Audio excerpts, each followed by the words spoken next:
Hello, everybody. This is Bryant Lucas, and welcome to Chopping It Up. Not used to, probably not used to seeing me on here. You're used to probably seeing Ryan Lent. Me and Stryker communicate a little bit, and we figure out a deal that works. But bringing back the Chopping It Up podcast, excited for this. Our first guest back is going to be Jason Day, driver of the number 52 truck and number 52 Cup car in both the Chop Chop Speedy Trophies Truck Series and in the Chopping It Up Cup Series. We're excited to have you here, Jason. How are you doing today? I hear we just had a race at Kansas. Well, I'm doing pretty good. I didn't have the finish I wanted, but I ended up finishing in the top 10, so I'll take that. It wasn't the race I particularly wanted, but it worked out in the end. That's good. That's good. So kind of talk me through. This race was Kansas. I saw about 8 laps to go. You're in 10th place. What, you end up 8th, 9th, or 10th, looked like maybe? Yeah, seventh spot. Seventh. Yeah. Not Yeah. bad, not bad. It could have been worse today. You're usually always up there. So when I was racing with you in the truck series, I always saw you up there. And you always may have started towards the back, but you were always calmly moving towards the front. Kind of talk me through your race method on you qualify, you kind of try to get towards the front. What's kind of your race method every day? Well, tonight was definitely low and slow tonight. I was trying to do long runs, and I was really good on the long run tonight, and I wish I had to stayed that way, but I got tangled with Colby early in the race. Wasn't his fault. Thought it was at first, but it ended up being net code and shoved me down. I lost a lot of time, a lot of track position. Came back through, and we had a really long run towards the end, and I was gaining spots. I came from like 27th all the way up to I think 10th or 12th, I think, just on the long run. So it was working well, but just didn't. There's a few guys that are way too fast. Colby Hartung ended up winning the race. Eric Schaefer, Brandon Branks, those guys, they're just super fast. Stryker was there. He got in a wreck on the last lap, and that's how I was able to actually gain the 2 extra spots to finish up in 7th. But all in all, it was a good night. Finished in the top 10. So I'll take it. I'll take it. Yeah, not a.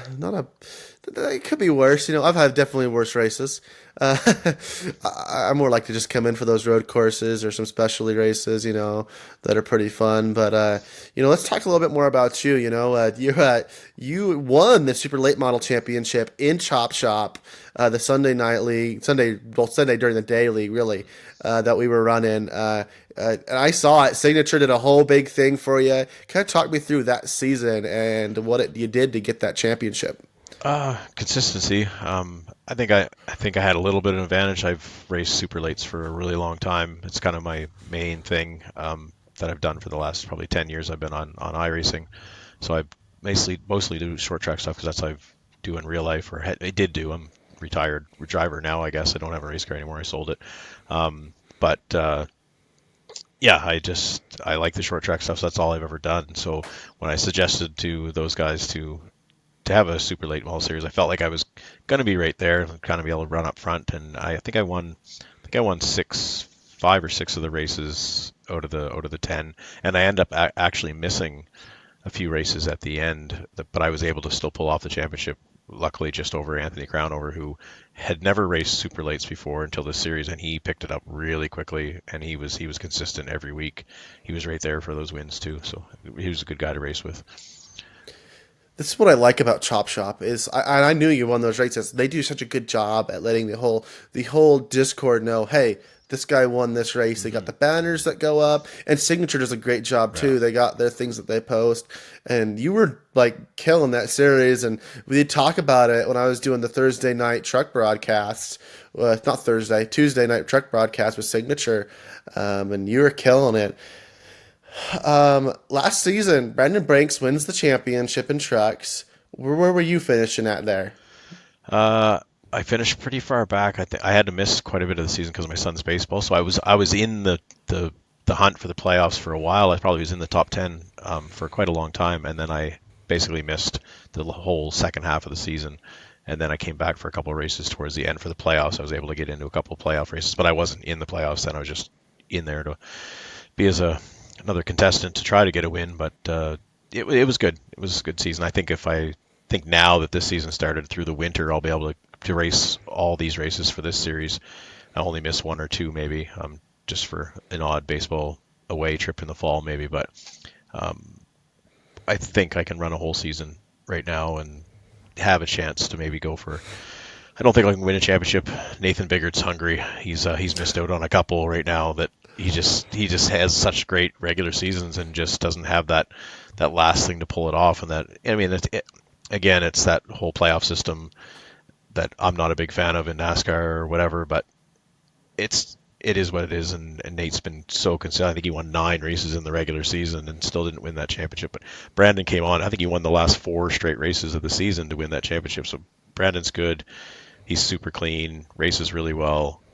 Same with Nate. Pretty much everybody in Truck Series. The Truck Series is really good. It's just a lot of trucks every week, and you got to manage that 27 to 35 trucks all the time. So considering how many trucks there is, it's a clean series. It's run very well. The admins do a great job of keeping things under control. So it's, the 20 plus years I've been sim racing, it's one of the best leagues that I've been part of for how the admin runs things, for sure. Hands down, Stryker and Hammond do a great job. Let's take a step back. One of the big things when I was talking to you about doing this interview, we've been trying to work this out for over a month, I think. We've been trying to get this interview in. One of the big things we talked about was sim racing is not our lives. All right, we have a family. I call myself a retired sim racer. I was sim racing for 4 years. And I was finally like, well, I'm going to go into retirement. I'm only racing the races I want to race. Let's back it up. Let's talk a little bit about, we're just going to hit you with a whole bunch of like personal life questions, if you don't mind. No problem. And we're going to get to know the man, Jason Day. That's what we're here for. I want to get more to know you. And you kind of seem like the mysterious, quiet guy in the league. The mysterious Canadian kid.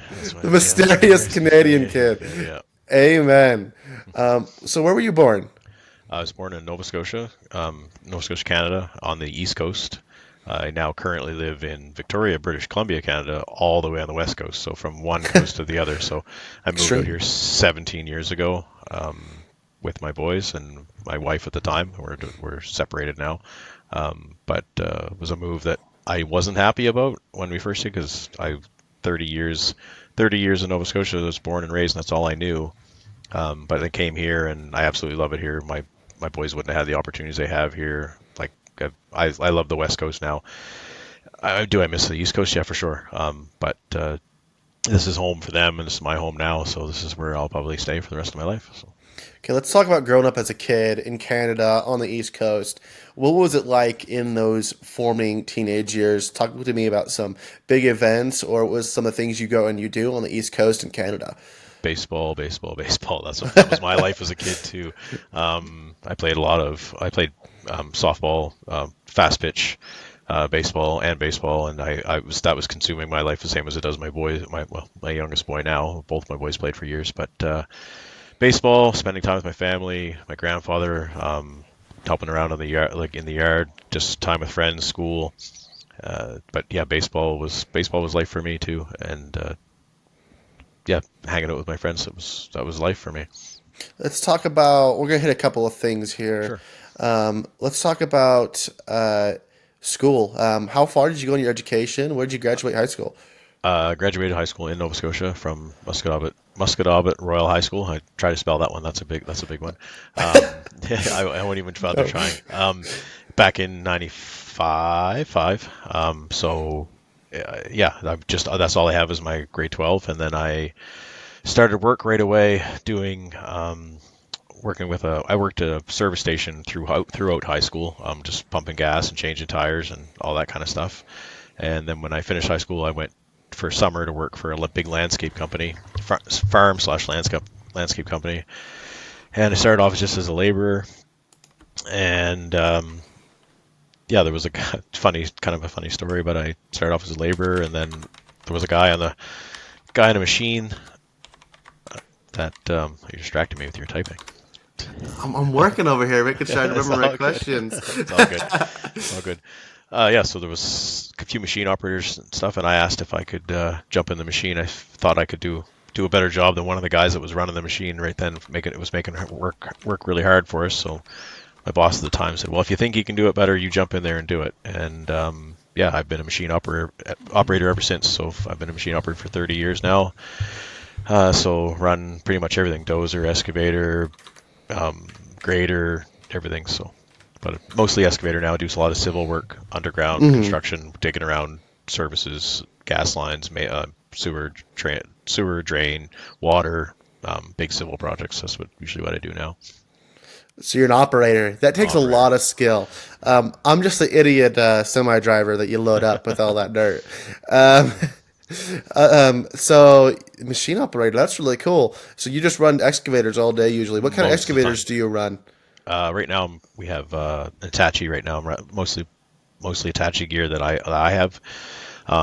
It's a 135 is what I've been doing most of the work with, but I was actually just in a little 50 today, just a mini doing Okay. some driveway prep and stuff. So because we're finishing up a big job, it was about $22.5 million job on a street beautification and all upgrading all the services, new water, new sewer, new drain, all the connections to all the houses, new road, sidewalk, bike lanes, all that kind of stuff. So I've been on the project for just over 2 years now. Just should finish up in about 3 months, and then I'll be on to the next project.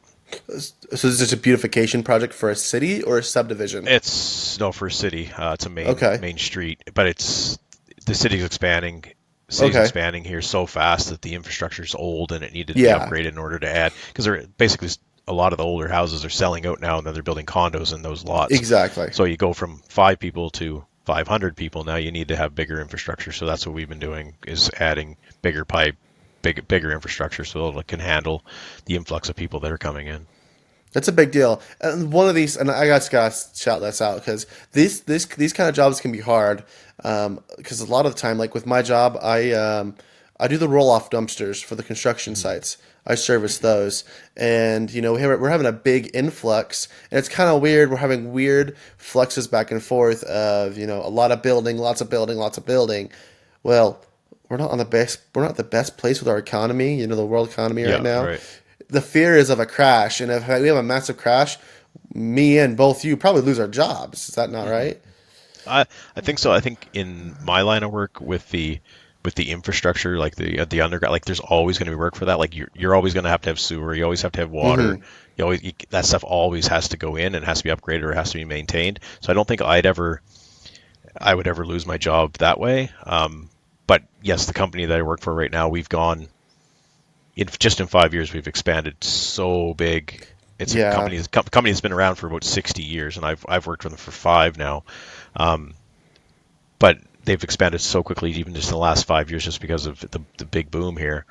It's it could slow things down and probably could have some layoffs or whatever. But I think I'm safe with the type of work I do.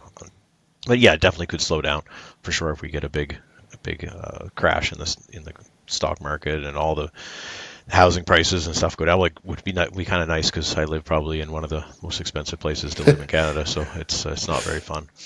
yeah. No, I hear LTT complaining about that. Linus Tech Tips complaining about that all the time. He's over there, but that's interesting. Yeah, no, definitely where I'm at, the growth in the construction industry has been insane in the last few years after COVID. I've been with this company for 2 years now. And when we started the company, literally, I was their first employee. And now we've got 3 employees, with actually 4 employees. And it's weird to be 22 years old at the top of the company. I have to pick whatever truck I want. That's nice. I'm the boss. I'm like, I'm 22 years old and everybody's older than me. This is messed up. That's But great. it Good way sure to makes my start. boss happy. Means It's you're doing good. something. It means you're doing something right if you're 22 years old and you're at the top already. So it's good. Yeah, it's weird. It's weird. I'm more of a jokester. I can flip my boss off and I get a raise. So, which I have done multiple times, Nothing wrong with but that. there's not. I don't do it anymore. We've had we can talk about that a little later, but let's talk a little bit more about Canada, the East Coast. You said you had some friends over there when you were younger, teenage years, maybe 20s. What would you go do with friends? What do you do in Canada? Like, what do you do in The Canada? same thing you guys do down there. It's not any different. There's no don't have any preconceived that it's cold and it's ice all the time, or we live in igloos. It's the same. It's the same. Yeah, we get winter like you guys get winter in some of your places. The summers are the same. The temperatures are roughly the same. It's not really any different. We say sorry more than you guys do. That's about the only Sorry. Canadian story. But yeah, we have.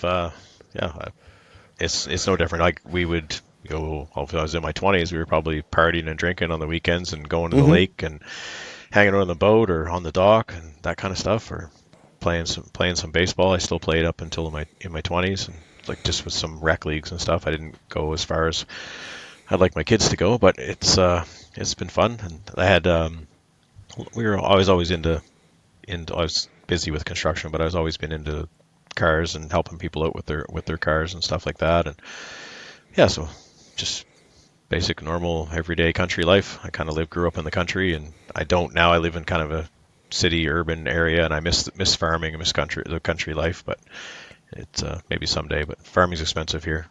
Land's too expensive on Vancouver Island to Oh yeah, become a farmer. So yeah, way too expensive. Um, I'm out in here in Utah, so it kind of gives you an idea of yeah, yeah, climate yeah. and stuff for me. I think we're pretty similar. Hmm. Um, but yeah, I kind of understand. We kind of get a little bit of that. I'm near Salt Lake City, but I go 2 hours out, and I'm in the middle of the country. We used to have like a 40-acre ranch. Okay, Government took that away, but we got about 2 acres now left. So we run we put cattle on it and nice. kind of just do a summer house kind of thing. It's kind of nice. We get a little bit of that country lifestyle, just a little bit. A lot less a lot more carefree life. Hmm. Which is nice. But I understand what you're saying there. So you said you're baseball. You played a lot of baseball as a kid. So you said you just did rec leagues. Well, I played pretty competitive up until I was Hmm. probably about 18 years old, and then I just when I finished school, I didn't quite go on.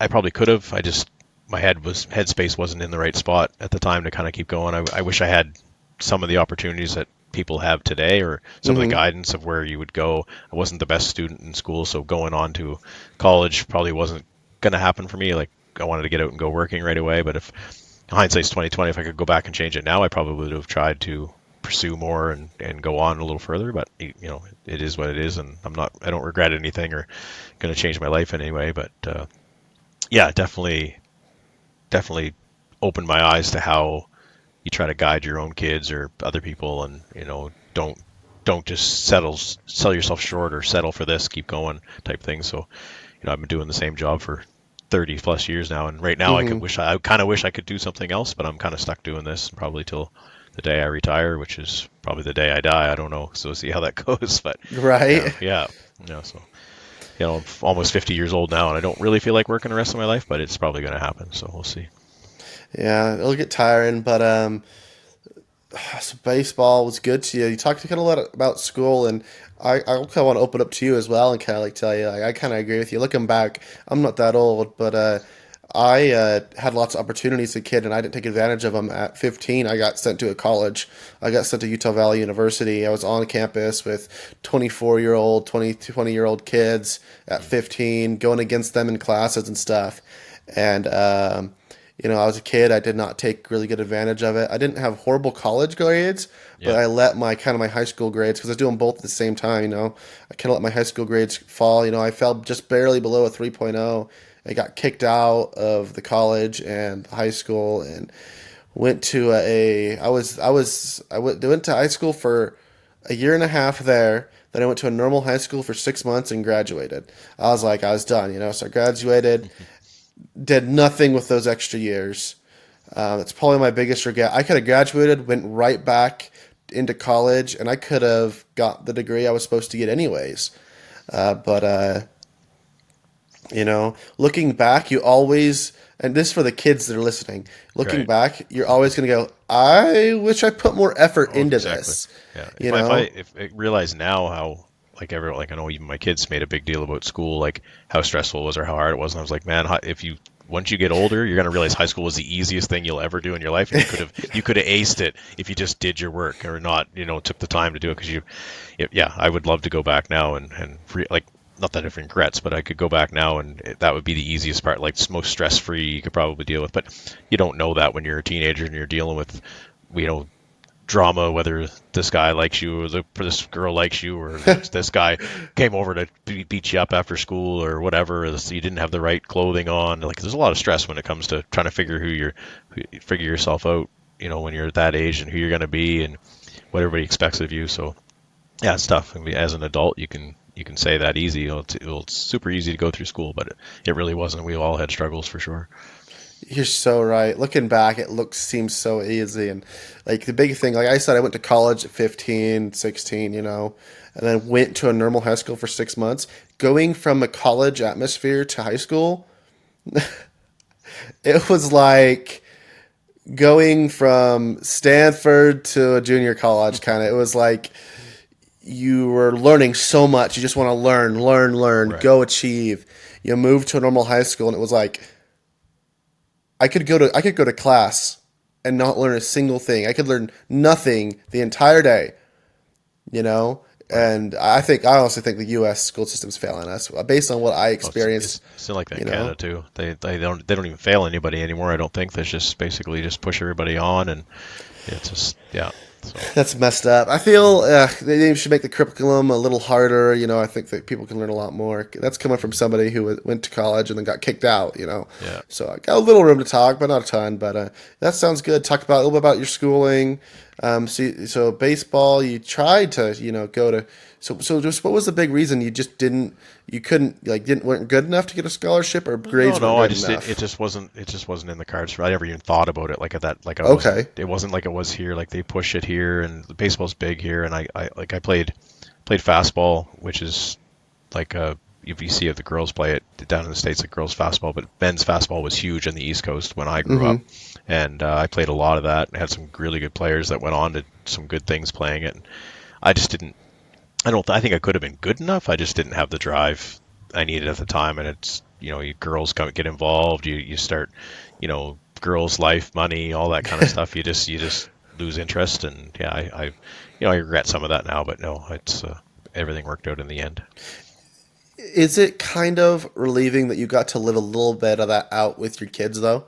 Oh yeah. I think that's why I push them more too. 'Cause like there's missed opportunities that I may have had, or if I had lived in the West Coast growing up, I would have played a lot more baseball for sure, and then maybe had more of a chance to go on to do something. But yeah, I know it's good. Yeah, I don't want to push them and don't make them do something they don't want to do, but you try to give them as many opportunities as they can to make the decision whether they want to do it or not. And I've always told them, if you don't enjoy it, then don't do it. But if you still love it, then keep going and keep doing it as much as you can. But yeah, I'm not gonna. If you don't want to do it, then I'm not gonna force you to do it. You have to want to do it yourself. So growing up on the East Coast, were you? I know if it's just personal, you just say, "Hey, no, I'm not interested in talking about this." No. Were you religious at all? No, was religion big in Canada? No, it is. There's some, but I'm not big. And not that I have anything against any religion or whatever, but I'm just not big on the religion myself. And yeah, so no, I'm not. And it wasn't big. It wasn't pushed. Definitely, I think in the U.S. there's more push for a lot of religion. The same as for example, like the NASCAR races, there's always the invocation before every race and all those things. We don't like Canadian sports. You don't do that. Like there's not like anything like that or stuff like. Yeah. So Canadian hockey, as everybody thinks, you think Canada. But how big is hockey? Is hockey part of your life, or is it just? No, I've never played it. I'm a huge fan of it. Okay. I grew up wanting to play. My parents could never afford to get me to play hockey. Dude, it's expensive. It's super expensive. It's expensive.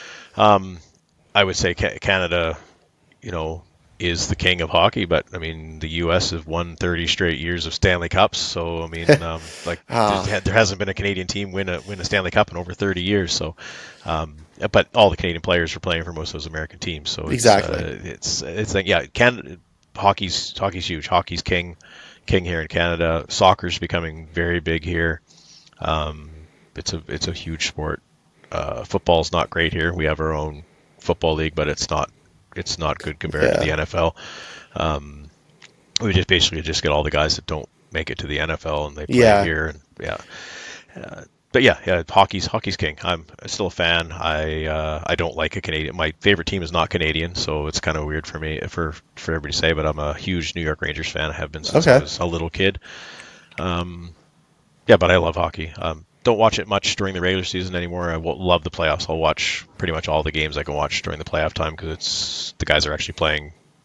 It means something, and they're playing their heart out. It's like see, I find some of the seasons in some of the professional sports way too long, and they don't try Hmm. as hard for the first half. But I get why they do it. There's definitely money revenue to be made by all those regular season games. I was cheering for Edmonton, dude. Oh, me too. That Me too. comeback Oh was yeah. insane, Yeah, dude. yeah, yeah.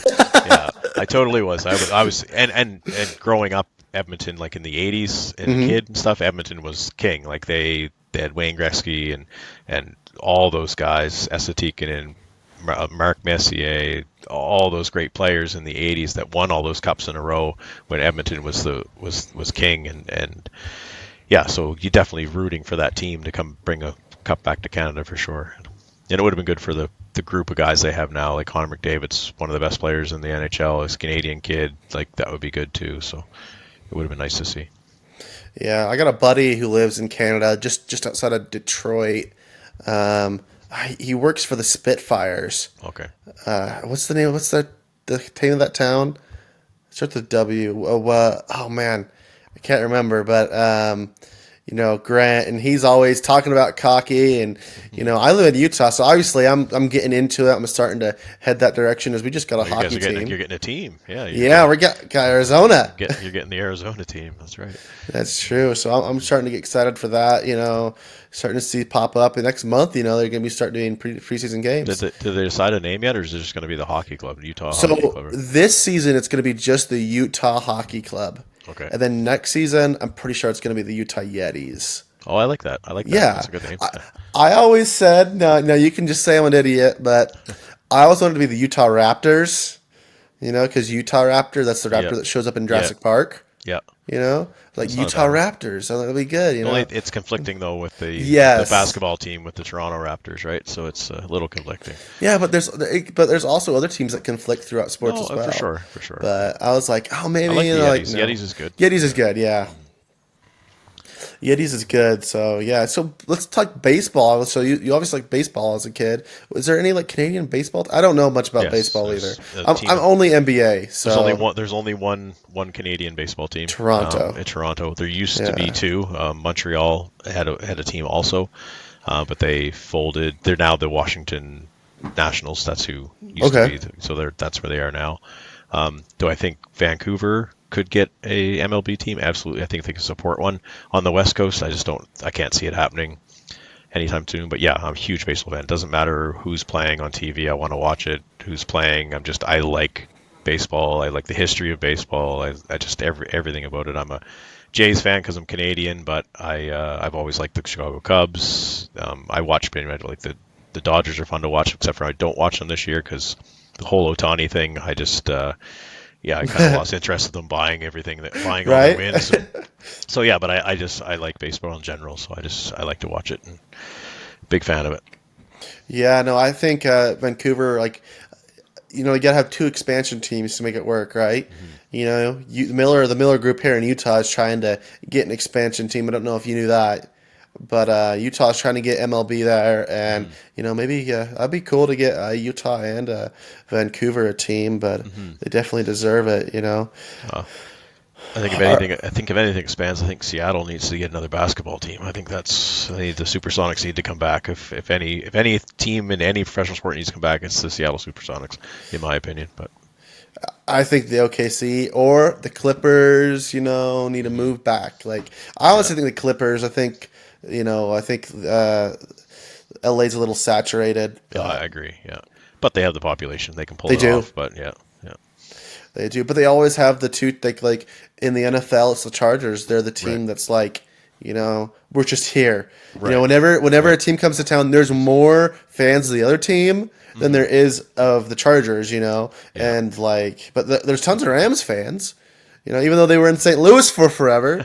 But same thing. Like everybody's a Lakers fan, but Right. nobody likes the Clippers. Right. You Right. know, Yeah, so so come on, move them to. You move that team to Seattle, get them a new stadium. You're gonna get so much support from Seattle's got a Seattle. great sports town too. They Oh got great yeah, support. Like even just their NHL expansion team, the Kraken, the last couple of years, like exactly. it's awesome how well they've done. So it's good to see. But yeah, I'd like to see basketball come back there because I don't. We lost the team in Vancouver Mm-hmm. years ago. That was a corrupt political mess and sold out, and so that would have been. It would have been nice to have a team here, except for be overpriced new because it's cheaper for me. It'd be cheaper for me to go to the U.S. and watch like the Vegas Golden Knights for an NHL game that Yeah. would be for me to go to Vancouver and watch the Canucks game. So it's Oof. yeah. Yeah. No, I've been to Seattle. Have you been to Seattle? Oh yeah, I've been there a few times. Yeah. Okay, I've been to so my brother. So kind of give you a little bit of background of why I'm saying it this way. I grew up Mormon, LDS, Latter Day Saints. If you know who they are, Yep. it's a religious group. My brother served his mission. You know the guys that go knock on doors. Yep. Yeah, my brother was one of those. He served in Seattle. And so we went there after his mission and met a whole bunch of people from his mission. We went and saw a bunch of stuff. And so, no, it was went all over Washington, all over Wow. Seattle area. And then, Seattle was awesome. It's a nice place. It is, like everybody's like, it's kind of weird. I'll hear people talking and they're like, if you've ever been to California, they're like, oh, Fresno is sketchy or like Fontana is sketchy. And I'm like, that's not sketchy. You've been to the East Coast? That's sketchy. So, no, it's kind of cool. But, yeah, so let's end up on the East Coast here. So you're in your 20s on the East Coast. You go out, drink with your friends. What made you move? What was the biggest reason you moved from? Well, was in my 20s. I got married. Mm-hmm. We had two boys. My oldest Chase, we had him in 2003, and then I had Ryan in 2006. So in 2007, we decided to move all the way across Canada. My wife at the time, her parents lived here in British Columbia. They're from the East Coast originally, but they moved out here 35 years ago, I think maybe. And I was working like 16 hours a day, 6 days a week. I just wasn't home much. And we talked to her father out here, and he's like, well, why don't you move out to the West Coast? You can work 8 hours a day. You can enjoy life. You can, I know it's more expensive here, but it's a big slogan that we kind of say the East Coast, you live to work on the East Coast. Like everybody just works. And then on the West Coast, you work to live, so you can enjoy life and enjoy the beautiful mountains and the scenery and all the hiking we have and the orca whales and the coast and all the things that we have here. But it's changed some of the East Coast now. I have friends there that enjoy life just as much as I always did, but I just felt like I was working all the time. And so we moved out here. I wasn't happy about it at first, but like I said earlier, I love it. I love it here, and this is home, and it's home for them. So we drove all the way across Canada with two little boys, 2.5 and 1 years old, and drove for two. Well, we drove. It would have taken us 7 days. It was 1,000 kilometers a day we were doing roughly. But then we broke down halfway across, or three-quarters of the way across. We spent an extra week in Alberta before we got here, and so yeah, in 2007 we moved to Victoria, British Columbia, and I've been here ever since. And then obviously I said to my wife at the time, so we've separated now. Back in 2013 we separated, so it's been 11 years. Yeah, we still get along good. My kids are 100% our number one priority all the time, so that's been no bad animosity or fighting or arguing over time or who does what. It's always been about them, so that part's good and can keep that relationship going, and I can consider her a friend and talk to her anytime I need her, any of that kind of stuff. So that part's good. Yeah. Yeah, I understand that. We moved from my family before I was born moved to Ohio, and then I was born in Ohio, over by Toledo. Actually, I was born in Toledo, and then we moved back. My parents had 6 kids. The Mormons like to pop them out. Mm-hmm. The Mormons love to pop them out. If you haven't figured that out yet, a lot of Mormons have big families. Like my grandmother had 10 kids. My It's kind of dad popular. my dad was 13th child in his Oh family. man, Yeah. that's a lot of kids. Sure is. But we moved 6 kids across to all the way to Utah in like '06. So Oh. yeah, it's crazy. You got 2 U-Hauls trying to get across. It takes a village to raise a family for sure. Talk to me a little bit about how the dating life was in the '90s, how the '90s, early 2000s, or however that worked. We had, well, there wasn't a whole lot. Well, it was the dating life. I guess it was. We had one local with a little area that I lived in. We had kind of like one local pub that Thursday nights was the night when you turned 19. That's all you wanted to do is Thursday nights. You wanted to go to this place called Curly's Portables, is what it was called. And it was like a log. It looked like a log cabin, but it was a bigger place and it had dance music going, and everything was like the whole. It was like logs and wooden tables and all these Cabin things. And feel. cabin feel to it, and that's where that was the place to go. Everybody from and where I lived was probably maybe half an hour drive from where this place was. So there was 4 or 5 kind of areas or like 3 or 4 high schools that would kind of like feed that. Not so much the kids from high school, because you obviously had to be 19 years old to drink here in Canada. We're 21 for you guys in the States, but so 19 years old. So everybody, as soon as they were finishing high school and they were 19, that's where they had to go. So you got to meet people from all the different communities. Kind of got mixed up at this one pub is where everybody kind of got to meet. So that's kind of where the dating scene was. Is Thursdays you'd go and you'd try to dance with somebody or meet with somebody or buy somebody a drink, and that's how it kind of went. So that's actually where I met my first wife. So I'm not married again, but like yeah. So my ex, that's where I met her. So Utah's kind of weird. I'm 22. I'm obviously dating and stuff, and it's weird because the church is such a big thing here. for sure. I came back to the church about 2 months ago, and it's been so nice to, you go ask your girl for a number. Girls are finally texting me back, and like it's kind of nice. Nice. It's been nice, dating, but no, that's an interesting. It seems like it's gotten harder throughout the years in my mind. What do you think? I think people don't know how to socialize as much in person as they do through social media or text or Instagram or Facebook Messenger or anything like that. Like we've come to a society that everything's click click click and zoom, like swipe through, and it's got to be instant gratification. So we don't hold conversations as much as we used to, or be forced to talk to somebody if you're standing at the bus stop or at a whatever, because everybody just puts their face on their phone and they don't get to actually talk to somebody and get to know their everyday life. And so I think that's the biggest difference. Oh, I feel prompted to share this because you got 2 kids that are very close to my age. Is it weird kind of talking to a kid that you're the same age as your kids? Not really. I deal with it at work a lot. Okay. Like, we get a lot of young laborers come in, and they're basically the same age as my kids or whatever. So I'm pretty used to that. Like, it's funny because I think of like my son is 18 is still being a kid, but my son who's 21 now and working and doing stuff, like he's still my kid. But to talk to him now, it's an adult conversation. You're talking to him about everyday life, and he talks about work and what he's doing, and his stresses at work or what happens here or that kind of stuff. So it's funny that couple years between 18 and 22 is a huge difference in maturity. It is. Yeah. It's amazing. So like when I understand what you're saying. Coming from the other side, I talked to my dad, and we're talking a completely different way than we did before. Right. When I was raised, my dad was probably not the best, and he's admitted to it. He's talked to me. He's like, yeah, he was a little bit more physical than he probably should have. Let me put it that way. And he said, yeah, I probably shouldn't have done it that way. And I looked at him and I said, Dad, I don't regret anything that happened because it formed who I am today, and the conversations we can have, we're going to have adult conversations. It's like, we're good. We don't, Right. And like, what's weird is once we became best friends, I'm my dad's best friend at this point.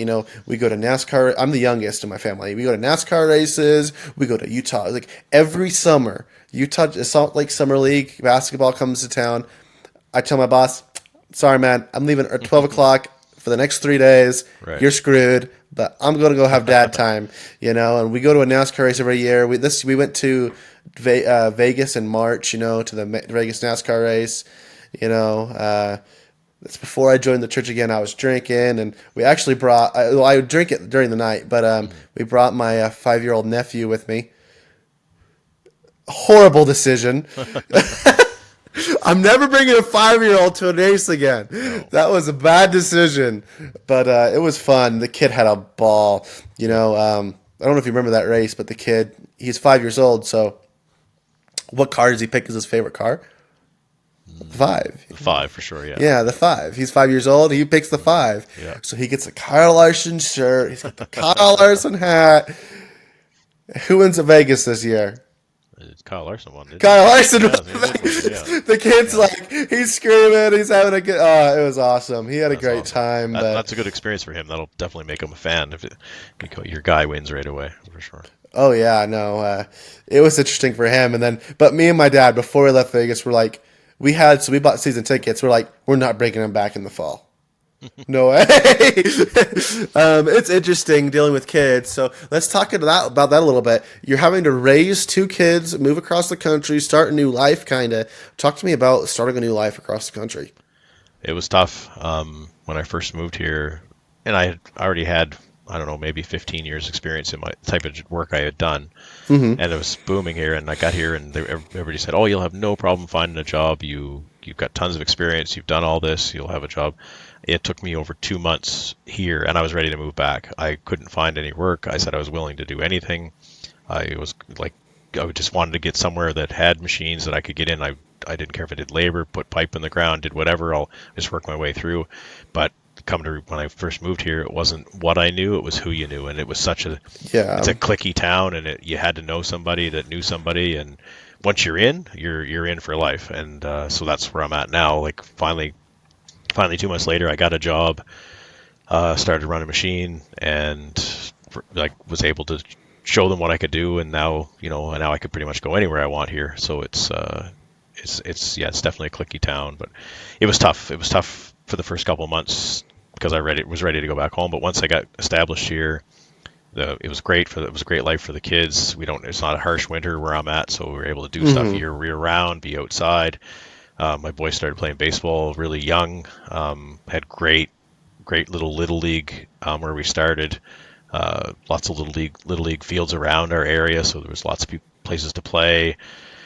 And that was where we spent a lot of our time. Would be a baseball field from May until the end of August, or usually, and then it'd be fall ball, and then the winter time we'd be doing other things, go for hikes. I was big into RC trucks for a while. My kids would kind of play those with me for a while, or they would build some RC rock crawlers and stuff. We'd go through the hiking trails and drive those, and got out of those a few years ago. But yeah, it was always something to do here. There's so many activities that you can do here all the time, so it was fun for the boys. Traxxas? No, it's like some tracks and stuff, but I used to build some custom built like Okay, yeah. scale like off-road stuff, and so I built some of those, and my boys would go along and play with them with me too. And they got over they lost interest after a while. They got a little older, and video games and phones became more important than that kind of stuff. But it's trying to get time from them. But it was good. We had a lot of good times doing that kind of stuff too. So. Raising kids is you said before we started that is your greatest achievement. Tell me some stories or some pivotal moments that you found and what you can impress on other people to help them get through that challenge of life and to know, hey, you need to stop on these moments and just take it in. Yeah, I mean, I could say some of the things I regret on not spending as much time, working more or not taking enough time off to do other things. But every moment I had, I probably tried to spend with them or do stuff with them. But I think the biggest thing is be patient, listen to your kids. Like don't sweat the small stuff. Like just relax and let them be kids. I'm super lucky. I mean, I have two boys that I've never really had any trouble with. They've always stayed out of trouble. Not everybody has that, and even if you do have that, it's the small things. It's how you learn how to be a better person, or what not to do. Like every day you learn something new. It's either good or bad or what it is. But be patient, listen, be a friend, but also be a parent. Like you have to give them rules and things to follow and a structure, but you also have to let them live and be their own person and to figure it out. So just enjoy life every day as much as you can. Don't think too far in the future. Just enjoy it all when you can. I like that. So you got two boys. One's 18, one's 21. Let's start with the older one. You don't have to tell everyone. Start. You mind telling us his name? Is Chase. Chase. Yeah. Chase is 21. I got a note here. Mercedes He works for cars. yeah, What's works for going on? Mercedes. Works for Mercedes. He's kind of like their little lot manager guy. He Uh-huh. make sure the cars get in and out, make sure they get delivered on time, gets the guys to get them cleaned up, washed.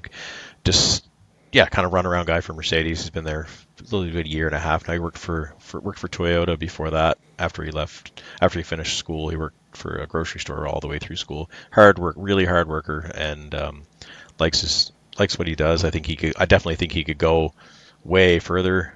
He just enjoys the car industry right now. Doesn't want to be a salesman. He'd like to work into some sort of management position, which I think he can because he's super hard worker, great guy, holds a really good conversation. He's also much taller than I am, so you can't tell if you can tell I'm old, but I'm also very short. I'm only like 5 foot. I'm only like 5'7". I'm not very tall, but my oldest son is 6'5", and he Oh is a wow. very tall man. So it's he's got a passion for cars. He's got a bunch of buddies that on the weekends and stuff they do a lot of little meet and greets with all their little Japanese cars that they have. He's got a 95 or 94 Nissan Silvia right hand drive Oh Japanese, yeah. but it's basically like it's a Japanese version of the 240. Yeah. Basically, it's all lowered down. It's turbo. We spend a lot of time on it, making it good. Needs some work, but that's his play toy on the weekends, and he's got his daily driver. But cars are a big passion for him right now. He likes the scene. There's a really big car scene on the island here now. They have shows every couple weeks in the summertime. They put them on in different locations. It's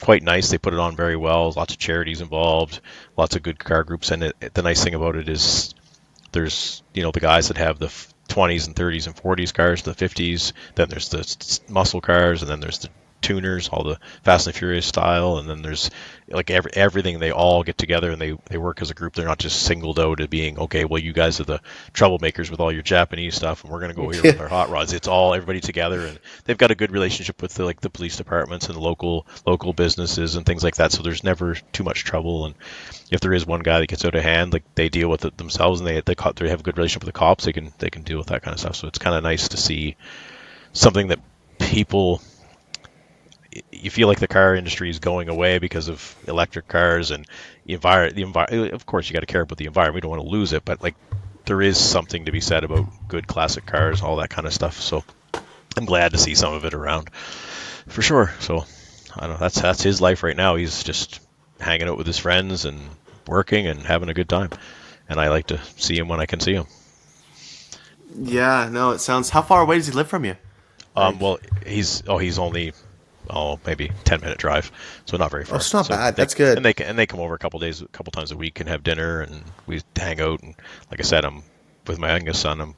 We're pretty much 5 or 6 months straight. I'm driving him around for baseball or taking him to the gym or whatever he needs to do because unlike my oldest son, he doesn't have the passion for cars, and he doesn't have a license either. So he got his L when he turned 16, and just doesn't want to drive. And I'm not going to push him if he doesn't feel comfortable to drive. He doesn't feel comfortable, but I would like to get him. You right?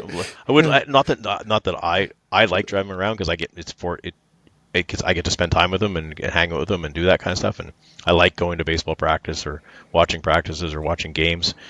Maybe if he could get himself to the gym would be nice. I could get the nights off from having to take him to the gym and Yeah. stuff. But it's good. If he's putting the work in, I don't mind driving. So I'd like him to get his license. But So, one of the from my perspective, as a son, and one of the biggest pivotal moments in my life, we had a 2001 Dodge Dakota with the 4.8 Magnum in it. oh, yeah. I know everything about that truck. 5-speed manual. You'll strip the tires in third gear on the thing. Well, that truck's special to me because those are the best times I spent with my dad. Yeah. In scouting, camping. Boy Scouts of America. And so those rides are important. Yeah, they are. Yeah. They're very important. Those are going to be the biggest moments, and those are going to be what I want to pass on to my kids. And so, that's a big deal, and I commend you for that. So that it's such a I enjoy it. I mean, I like doing it. I don't mind. I mean, that's what we do as parents. We try to give our kids the best opportunities they can to do whatever they can and help them out and be supportive and give them drives to where they need to go or go and do things with them when they ask and try not to say no. I don't have time for this is what I try to avoid that as much as I can. When my kids ask something, I want to be able to say yes, I can. So not always I can, but most of the time if I can, I'll do it. And I hope someday that they'll be able to do that for their own kids and realize how much work it was. And I don't expect thank yous or anything back, but I hope someday they're going to realize, oh my God, Dad spent so much time driving us around or doing whatever or working on my car, or, crawling around underneath it to get this car going for a show on the weekend or whatever it is. It's just that I enjoy doing, but yeah, they'll realize it someday. yeah. That in 10 or 20 years, they're gonna realize, oh my gosh, he's my hero. How did he Well, do this? yeah, yeah, yeah. Well, I don't expect that. I don't expect that, but it's I don't expect thank yous as long as they're happy and they live good lives. That's all. That's a thank you enough to me. So That's good. All right. So the youngest son, 18. What's his name?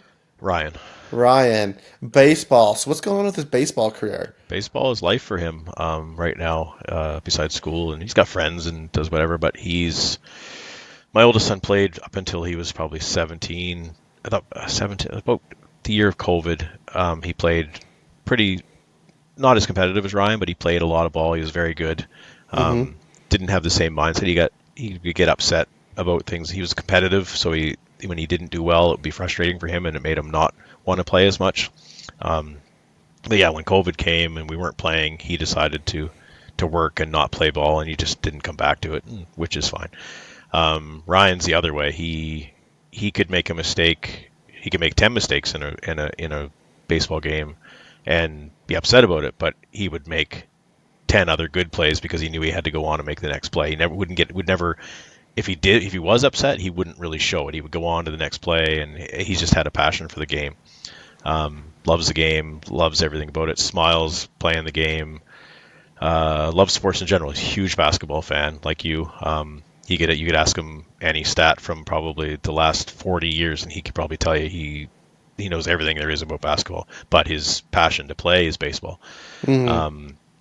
Yeah, he's been playing since he was like 3.5 years old. Still playing, plays very competitive. Plays in the PBL here, which is the Premier Baseball League, and it's all across British Columbia. It's basically the best of the best of high school players. So we have two teams in Victoria, the Victoria Mariners and the Victoria Eagles. He plays for the Mariners currently. He played for the Mariners for the last, or the plays for the Mariners currently, and he played for the Eagles for the last 4 years, but made a switch last year.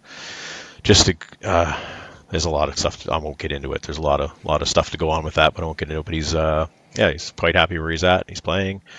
Just graduated high school last year, and is going to take a gap year before he decides to go to college, just to get a little bigger, stronger, and play one more year here playing baseball. And hopefully some college really likes what he's doing and picks him up and gets to go somewhere. So that's the plan. Where do you feel his ceiling is?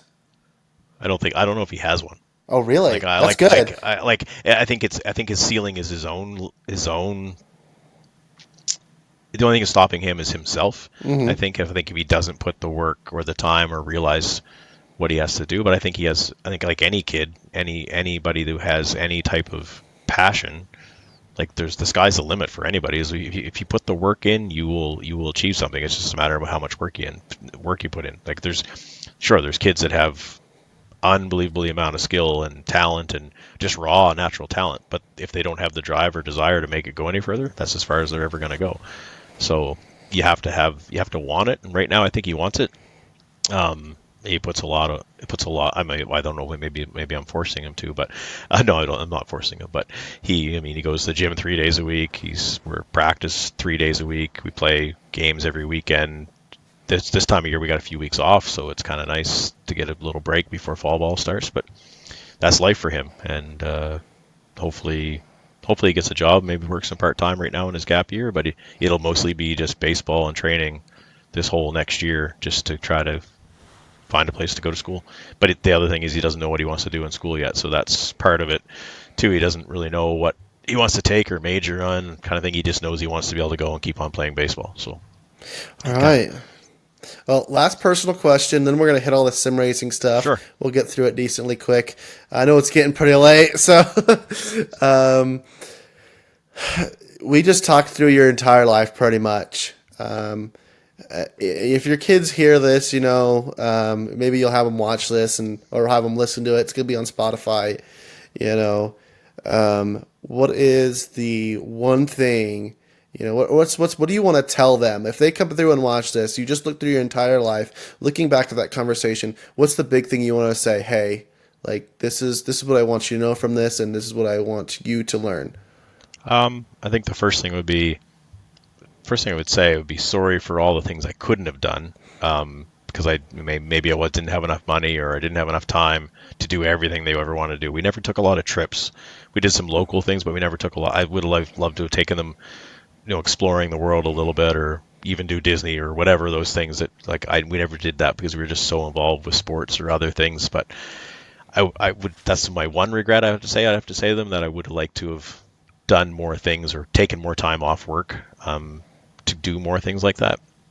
But the one thing, if they could hear what I'd say that I've been proud of them every day for the last 21 and 18 years that they've been on this earth. Like there hasn't been a day that there might have been days that were challenging, but there was never a day that I wasn't proud to be their dad or to say that they're my kids and everything they've accomplished or who they can be, and they can be anything they want to be. They're both smart enough, strong enough, and the world is a wide open space to do whatever you want with it and make it happen. So you just have to put the time in and make it work. But yeah, just proud of them every day. They've grown up to be two amazing humans, and just couldn't be prouder.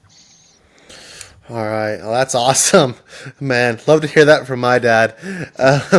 You're a good dad. I can tell you you put a lot of work in, and I have a lot of respect for you. It's if I could be like you someday, I feel like I'd be accomplished. Except for telling me how old I look when we first started this. Yeah. That's just my sarcasm. Yeah, I know. I'm kidding. I say that to my boss, and I'm like, today we're talking about it, and he's like, 50th birthday. I think I need to shave the beard. It's all gray, and I was like. The ladies like it. The ladies like the gray. That's what they like. They like that salt and pepper look, I guess. So yeah. No, I told him only 50, and he goes, Bailey, knock his salary in half. He goes, it's just a sense of humor we got here. Yeah. But let's talk a little bit about sim racing. So we're gonna talk any racing you used to do, so even console. Would you start on PC? Did you do any console racing? I've been playing racing games since probably video games have ever started. So I was probably around for the very first console that was ever made because I'm that old. So anything with racing, anything with racing or sports, I've played it. Whether it was on Nintendo or Atari or like Xbox, PlayStation, I played it up through, and then always been a NASCAR fan my whole life. Like ever since a little kid, I was a NASCAR fan. Like I loved Mark Martin, Bill Elliott, Dale Earnhardt, but Bill Elliott and Mark Martin, like those two guys were unreal for me. They were my favorite. And then the movie Days of Thunder came out, and I that just sold everything for me in racing. It just was the best thing ever, even though it's the most unrealistic racing movie ever made. It's still the coolest one that's ever been made. And I think there was a Days of Thunder game that came out for Nintendo way back. Like it was probably, you look at it now today and you're like, how did you even play that? But that kind of got me into the NASCAR style racing on console. Before that, it was like Indy or road course F1, that kind of stuff. And then back in, I think it was 99, or Papyrus had come out with a game in the early 90s with their NASCAR racing series, and I played that on PC. And then in 99, they finally went online.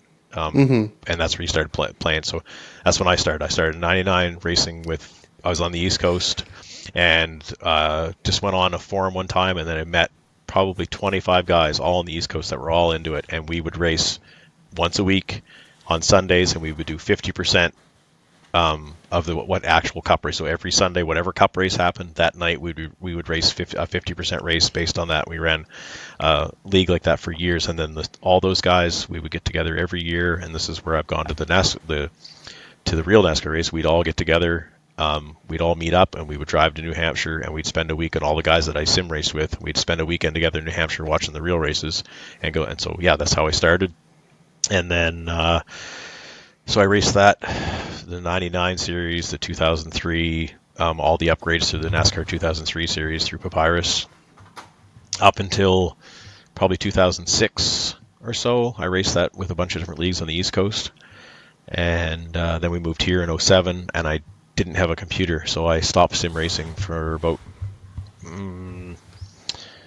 probably about 9 years. I didn't sim race. I did a little bit of console stuff with Xbox or whatever, but I didn't have a PC. And then in 2016, I finally broke down and bought a PC, and through a friend of mine, got this PC, and I said, you know what, I've read so much stuff. I watched all this stuff on iRacing. I'm going to try it out, see how it goes. And then I got into iRacing in 2016, and I fell in love with it. And then I actually hooked up with some of the guys I used to race with on the East Coast, because they had all switched. But the time zone, the 4-hour time difference, really made it shitty to try to race. So I couldn't race with them. So then I found a few West Coast leagues. So I've been racing in a few leagues ever since then. And I did officials for probably 4 or 5 years. I did a lot of officials. And then when COVID hit and the whole influx of everybody came into iRacing, I kind of got away from the officials, because I just couldn't stand being wrecked by a bunch of 16-year-olds over and over and over again, and them not giving a crap about whatever. So I enjoy the leagues, because you get a lot of guys that are anywhere between your age and my age, but they have a common goal: is they want clean racing, and they want that community feel where you have the same guy you're racing every week. So if I know I'm going to race you, Bryant, like I'm going to race, I know how you race every week, and I know you're a nice guy, and if we're racing side by side, we're not going to like beat each other up in 10 laps in the race. It's a good race, and that's the way it should be. So I've met a lot of good people through sim racing. I have tons of friends on the East Coast still that I've raced with. I still talk to, but here now I've met a bunch of guys through my team. Well, not my team, it's a team I'm part of, but it's Five Kings Motorsports that I've been part of since 2020, since COVID hit. And they're all they were from the Crooked Line racing that I told you about. They met them all there. Started with them in 2020 and been racing super lates and tour mods with them. And now I'm still teammates with them. I don't race with them as much, but they race in other leagues, and we still have a chat group on Messenger that we chat every day, just about everyday life things, not so much about racing as much, but just shooting the shit with them and all that good stuff. So yeah, I think I'm not a huge social person, because I am, but I'm just so involved with my kids and that kind of stuff. But I think most of my friends that I have most of my conversations with, besides a few close friends that I hang out with now and do stuff with, but most of the friends I have most of my conversations with are guys I sim race with, that I know that I trust, because you talk to them every night, you get to know them. It's you tell your kids not to talk to people online and do that kind of stuff, but at the same time, when you become an adult, you realize you have common interests in the same as some of these people, and you get to know them, and you face to face like we are today. Stuff like that. So my guys Tanner and those guys at Crooked Line, I've been friends with them years, and then like I talk to Stryker all the time, and John, and I'm always in a room with them, so like I feel like you could tell them anything and whatever you wanted to, and it's kind of nice. And I have I said before, like, sim racing's not life, but it's a huge part of my life at the same time. Like, I've spent 20 years in sim racing, so it is a huge part of my life. And I wouldn't have had the chance to race in real life if it wasn't for sim racing, because I wouldn't have even thought I even had a confidence to try it. So I sim raced for, I don't know, whatever it was, 15 years, and then had a chance to race a real race car, and I took it and I said, you know what, I can do this. I can did it in a video game. Why not? And some not everybody it works out that way, but it worked out well for me, and I won a lot of races the last 6 years in a couple of different classes in real racing. And unfortunately, our track here closed down a couple of years ago, so I decided to sell my race car and not travel and go to just time wise and money and all that good stuff. And I'm building an old classic truck because I'm getting classic like myself. So I want to build a truck too. I can drive around on the weekends, enjoy life, and not just go racing every month and spend a ton of money and time for 20 minutes worth of racing. So sim racing's, if people knock sim racing and say, oh, it's not the real thing or whatever, but I can stay at home. I have a beautiful. I built my own sim rig, but it's pretty nice. I sit in it. I sit in a race seat. I've got a gas pedal, a clutch, a brake, a full shifter, a steering wheel. I got monitors wrapped around my face. I still feel like I'm in it, and I'm racing. And if I was racing the real car, I'd maybe racing 5 to 10 guys. I would spend 8 hours at the track, and I would race them for 20 minutes.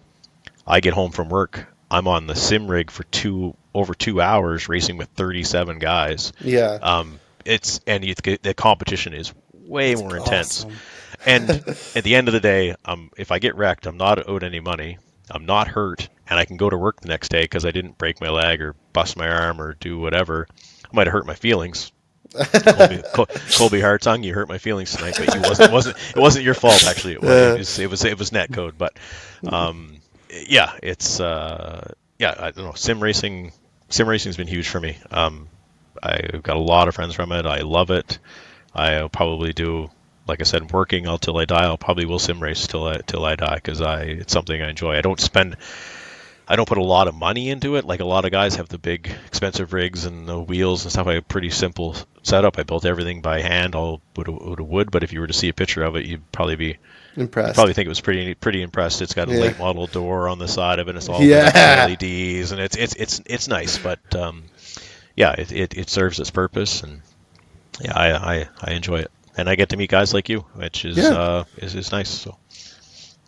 No, sim racing is awesome, and I understand what you're saying. Like you meet people and you can talk to them like you're friends. Right. One thing I definitely struggled with is like over COVID and like the last 3 years until like the last like 4 months.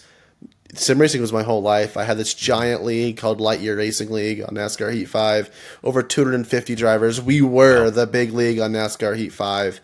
That was my whole life, and I was talking to people, and I think the console side's a little bit more toxic, but that was I've got to understand what you're saying. Like I tell my grandparents, I'm like, yeah, I'm going to Detroit to go with Bryant to go to the Detroit street race for IndyCar and IMSA. And they're like, oh, so how do you know him? I'm like, oh, I met him online. What? Yeah, exactly. Yeah. I met him online. You're comfortable going out there? I'm like, I'm gonna fly there. He said he'll pick me up from the airport. I trust this man. We've talked face to face. And like, you're crazy. I'm like, no, we both love motorsports, Right. And like, what's insane is like, I finally, I found friends in the real life and like IRL friends, And what was crazy is I went to a karting track, and I'm a big guy. I'm 260 pounds. I expected to go to this charting track and just get my butt whooped, just handed to me. Hop in the car. It's a rental car. Qualify second. Nice. I'm in the top 1% of anybody who races there. Well, higher than that, really. But, qualify second. I'm like, I'm 260 pounds. If I could lose a bunch of weight, I could win me some kart championships. I'm like, iRacing does translate, It does. But what was insane for me, because I live in Utah, there's no motorsport community here. There's nothing. The Rocky Mountain Raceway shut down. You have Miller Motorsport Park, but it's like nothing. It's now Utah Motorsports campus. The only person who goes out there is Travis Pastrana because it's cheap and he can do whatever the heck he wants, which it's cool racing. It's Nitro Cross. You know what Nitro Cross is? I've watched it. Yeah, that's cool. I've been to every event. I've missed two. No, one. I've only missed one event out there. They did out there, but like it's it was crazy to go to the go-kart track, and then I looked around. I'm like, oh my gosh, these are my people. Like these are there's people with the same interests, and they're not online.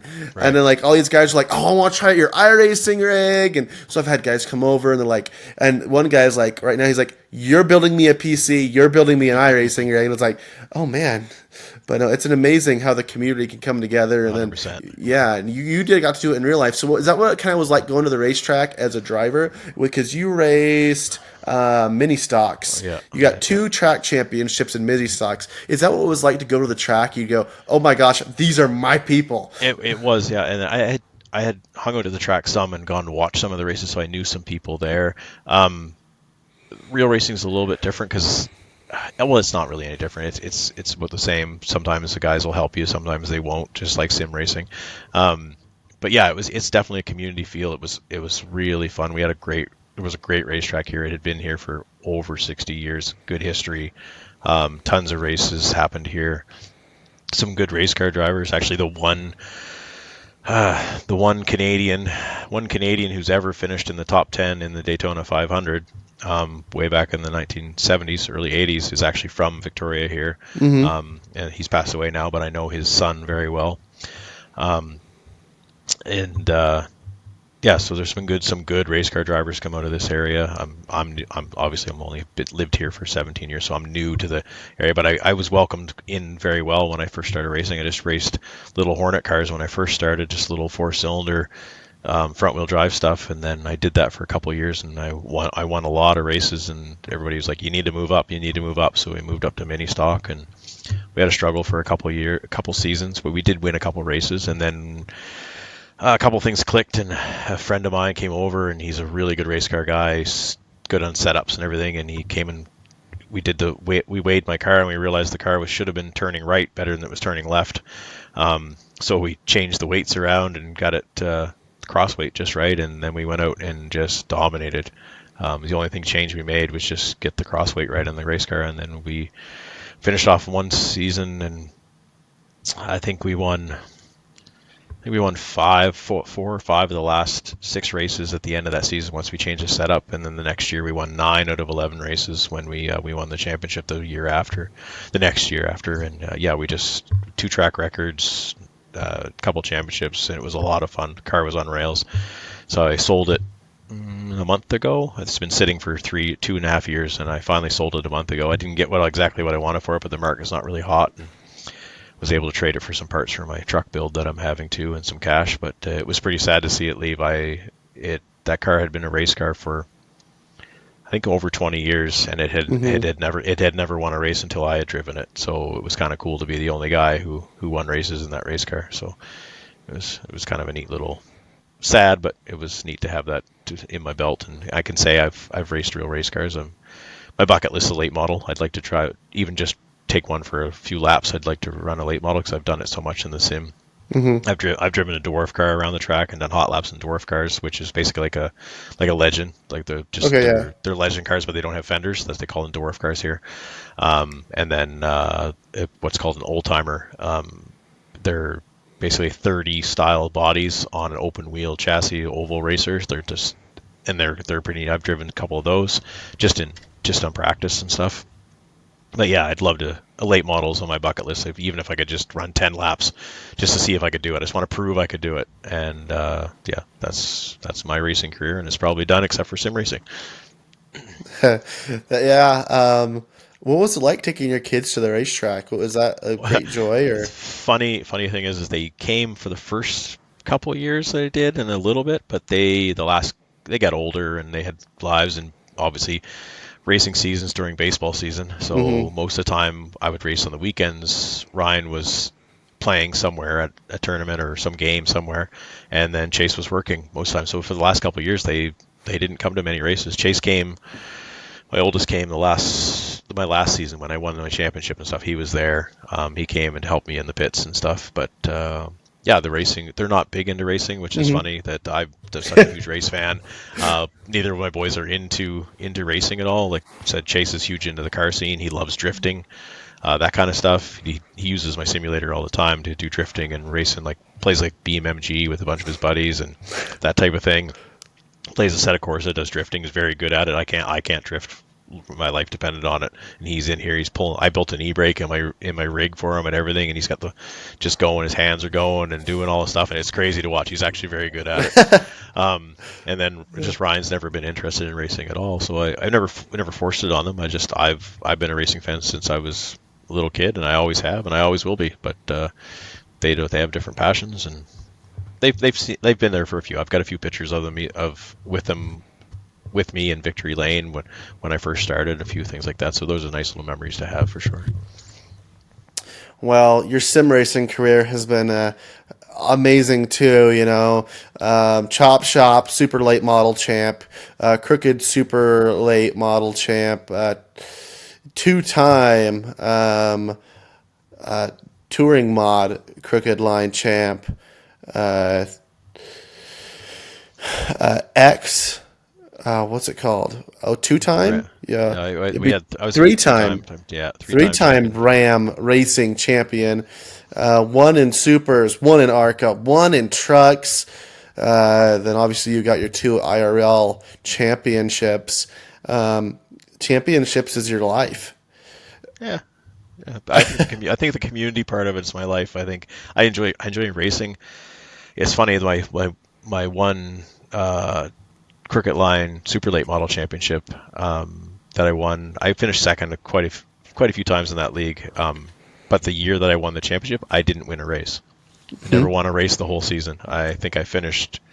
I think it was in the top five every race, maybe second, whatever. But it was the only time anybody in Crooked Line has ever won a championship in all the years they've run that the championship winner didn't win a race. And it was I went over 2 seasons before I had gone on a pretty good winning streak in that league, and then I went 2 seasons without winning at all, and they were giving me the gears. You got to win, you got to win. I just kept finishing second, or I'd get wrecked with 2 laps to go, and I'd be leading the race. Or I had a clutch failure in my sim rig where I was leading a race with 1 lap to go. I'd led almost the whole race, and my clutch failed and kicked on, and I basically just stopped in the middle of the track and never got past. And so it's little things like that, bad luck. And then I finally won the championship, and then I got a couple wins the next season after. But yeah, I don't think championships are my life, but trying to go out for a win, or I think I pride myself more on being the nice Canadian guy that races clean and tries to never make anybody upset. Sure, do I get upset? Yeah, and do I speak my mind if somebody's being stupid on the track? Absolutely. Absolutely. But I will, and you know what? I'm almost 50 years old. I can do that. But not because I'm better or anything. I've raced sim racing a long time, and you can't just go in and guns blazing and smash through people and do it. Your sim racing career or your real racing career is not going to last very long, or you're not going to have very many friends. But if you can race guys clean every night and have side by side racing, and if you know that guy's faster, let him by. And if he's that much faster, you're going to catch back up to him again anyway, especially in a long race. Yeah, sure. There's some guys on the sim that no matter what you do, you're never going to catch them because they can run the same lap time from lap 1 to lap 100, and whether they're cheating or what they've got figured out, I don't know. But kudos to them. But I pride myself on being clean and never causing. I try not to cause any wrecks. Not that I like officials, but safety rating is a big thing and whatever. But in league races, I'd have to say my safety rating is pretty high. I try to stay out of trouble and stay clean and go for the long runs and make friends. So you can't make friends by wrecking everybody.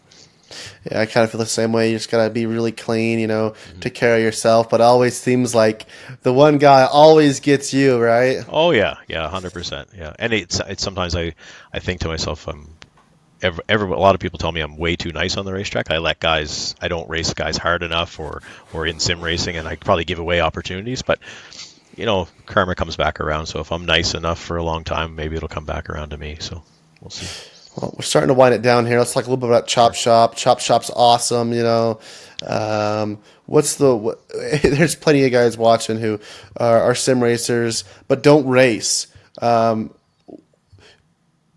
race with Chop Shop?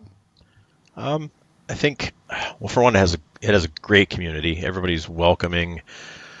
There's not a lot of drama, which comes with a lot of leagues, a lot of egos. There isn't a lot in Chop Shop. I mean, sure, you're going to get one or two. You always do. But I've been in leagues where, you get, and people say it's I rating, but it's not I rating. I have guys. There's some guys that don't race officials. They have no I rating. They're the best guys in sim racing. Yeah, it's a good sense of community. The admin team is great. John Stryker. I can name everybody. I can't name everybody off, but all Mark Retchen, Mark Odell, anybody that has the admins, they just have such a great team of guys that run the league. They talk about everything. They don't just push it off, or they don't just give stick the middle finger up and say "F you guys," you have nothing to do with it. They try to work things out to make things better. They make rule changes to make the competition better, but they're firm. So if they have a rule, they stick with it. And one thing that they have that not a lot of leagues have is they have live race control. So like guys like Corey, Penguin, those guys that do the race control, like kudos to them for coming to do it. Yeah, sure, you get paid, but probably couldn't pay me to have somebody yell at me about my decision on the racetrack or not. But it's nice to have that. It's an extra security feature for the admins. Guys like John and Stryker, they can race and not get flack because they're making decisions because they have a race control. Yeah, it's just a great league. I came into the league, I think 2 years ago, and they welcomed me in right away and as part of the group and got along with everybody. And there was no like, you have to do this and you have to do this. And I just went out and raced and proved my thing about it. And they're always trying to make it better. They add new series. They have something going on almost every day of the week. Maybe do they have a little too much because I think they're pushed a little thin sometimes. But Yeah. I think if they cut it, now they're down to the cup and the trucks basically, and their dirt. But yeah, they just run it very well, and there's a lot of good people behind the scenes. And I've been around a lot of leagues, and that's one of the best that I've been involved in for sure. And I plan to stay here for a long time, as long as they'll have me. No, you're right. They're very welcoming, and I remember the first time I talked to the league. Very funny story. I probably wasn't in the best place in my life. I was an idiot kid, but it was about a year and a half, 2 years ago. I was actually on my way home from a strip club. Hopped on the Discord. What's up, guys? They started talking to me. We started chatting, and just slowly but surely, I gathered those relationships. And now I'm hosting the darn podcast for sake. So yeah, dude, it's been awesome. Coming to final thoughts, dude. It's been amazing to hear about your life. Your kids are basically your whole focus in life. But sim racing is what seems like a good stress release. Sure is. Yeah, I wish I could do it. I wish I could do it more, especially when I'm in the hunt for some championships and I lose because I can't be there. But I enjoy it. Like it definitely is a stress. If I can come home from work, jump in tonight, and then as soon as I get in the rig and I'm talking to the guys, it just makes me feel. I just enjoy it. So it makes your night go by well. And I mean, sure, I got lots of other things to do in my life and people to go hang out with and do things, and that's always fun, and I enjoy that too. I want my time, but yeah, sim racing, like you said, is it's a good stress reliever. It's good to have somebody to talk to. You can vent. You can get the fast driving out because you can't speed in real, like in the real. You get in trouble or you get in an Big accident trouble. in real life. So big trouble. I can't anyway. I got a company truck and it doesn't let me speed. So well, it lets me speed, but I can't do it because it sends an email to the office and I can't do that. So Oh man. yeah. Oh, yeah. So, talk a little bit about sim racing. One of the things that we talked about. So, I'm the owner of Light Year Racing. One of the big things that we're about is endurance racing. And so, as we're going through this, we wanted to go through and ask each guy what their interest would be in running. Just this is for fun. We wreck the car 100 times. We don't care. We had Brad Dove and I paid. Well, I did a work. I worked for 12 hours so that Colby Hardtongue and his crew of what's the name? Storm Racing could go and race the endurance race for the Majors 24, and then also so we could get we got Robert Church in there and Brad Dove. I was running a 4-minute lap at Le Mans. We got him. He was running a 4:58 when he started. He was a minute off. We got him all the way down to like a 4:6. Nice. And so we're trying to get some, see if we, Indianapolis is coming up. Would you be interested in racing Indianapolis? Oh, yeah. Get in the car for an hour, we'll get Brad Dove involved. I love racing. I love road racing. I just never get time to put the time in to do it. Like if I had more time, I would love to do it. I absolutely enjoy it. Well, September, I think it's Math hard. It's the third weekend in September. Okay. Um, that is the Indy 6 hours. So you just gonna I'll hop see in a what I can car do. for an hour. We'll try to get Brad Dove involved. We're gonna We be may interviewing have. Brad Dove soon. We're gonna have an update interview. We're gonna have more update interviews with you too. We didn't Sure. get through everything we wanted to, but Yeah. If we're not playing baseball that weekend, I'll definitely do it. But I know sounds good. there's one tournament that happens every year, like third or fourth weekend of September. So Hmm. like, it would probably be in that one, but we'll see.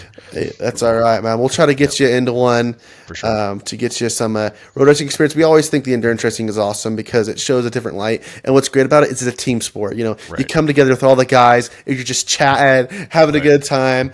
And light year racing, we don't care. Wreck the car. All right. We're all learning because what's going to happen is you're going to wreck the car and then you're going to go out there and you're going to try and then you're going to fall in love with it. Right. That's what I've noticed. So, but other than that, man, it was amazing to talk to you, dude. Yes, thank you. It's really nice to learn about your life. Appreciate it. Appreciate the time. Yeah, so we'll bring you back in about 6 months to a year to do a an update interview. Sounds good. If I'm still Sounds doing good. this, we're gonna bring Dove in soon. I know that Ryan Went wanted me to interview him. Sorry to Ryan Went. I'm not trying to steal your podcast. I just got permission. I got permission from Stryker. I'll just blame Stryker. It's easier. Other than that, guys, Jason, thank you so much. It's such good to talk to you. And thank you everybody for watching. This is the Chopping It Up podcast. Bryant Lucas hosting here. Thank you everybody for not watching, but listening in here on Spotify. Make sure you guys tune back in. I'll be doing one about once a month, the best I can that I can get people. But the first interview, absolute success. Everybody say thank you to Jason Day, driver of the number 52 truck and 52 cup car in the Chop Shop Truck and Cup series. Thank you everybody for listening and have a wonderful, wonderful day. Thank you.